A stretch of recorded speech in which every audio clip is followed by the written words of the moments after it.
be talking about some bad words. Even the smartest doctors can be downright ignorant sometimes. And I can't stay silent anymore. Get ready to get uncomfortable with me. Welcome to the Disability Clinic, where healthcare takes its medicine. I'm your host, Dr. Van, and I don't have a disability yet. The further I get along in my career, the more disgusted I become with how many people have told me they felt mistreated, dismissed, and disrespected when they go to the doctors. Your doctor's Doctors can be ignorant, biased, condescending, and ableist. This happens all the time, and it's absolutely unacceptable. To help change this, let's go over some words that need to be eliminated from the healthcare vocabulary.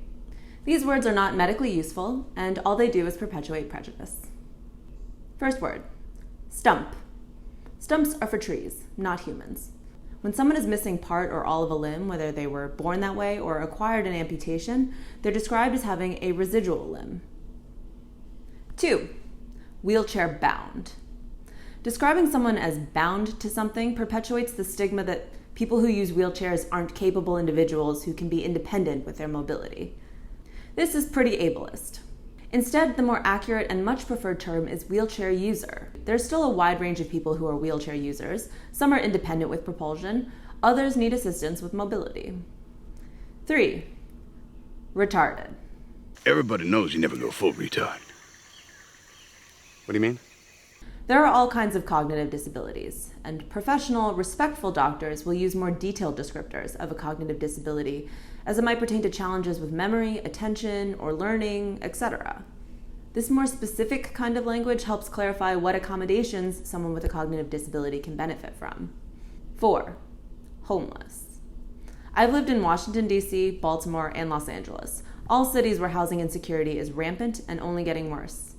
People who face housing insecurity are essentially socially disabled by a system that is impossible to navigate without a support team of advocates, social workers, case managers, and healthcare workers. 5, addict. Now, it's a scientific fact that our brains are wired to become addicted to things that make us feel good. If you're not addicted to a substance like heroin, alcohol, nicotine, or caffeine, you're probably addicted to something else, like porn, or houseplants, or online shopping.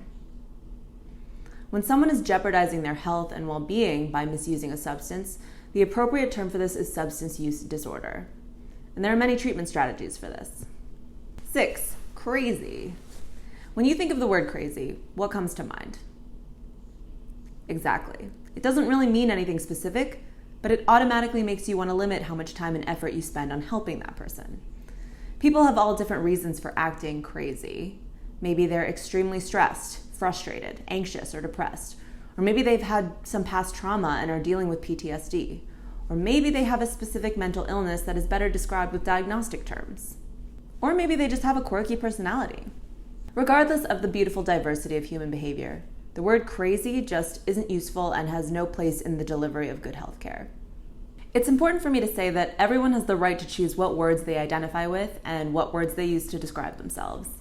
If any of the words I've mentioned in this video are part of your identity, your doctors and your support system should respect that. Doctors who take care of you should be using language that combats prejudice and best serves your healthcare needs. No doctor is perfect. Even good doctors might unintentionally say something disrespectful or ignorant, and we have to take responsibility for this and call each other out.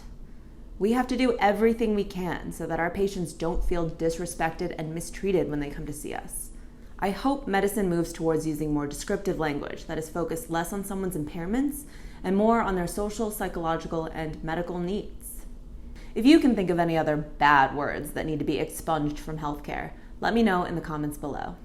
If you learned any new words from this video, hit the like button and subscribe to the Disability Clinic. Thanks for watching.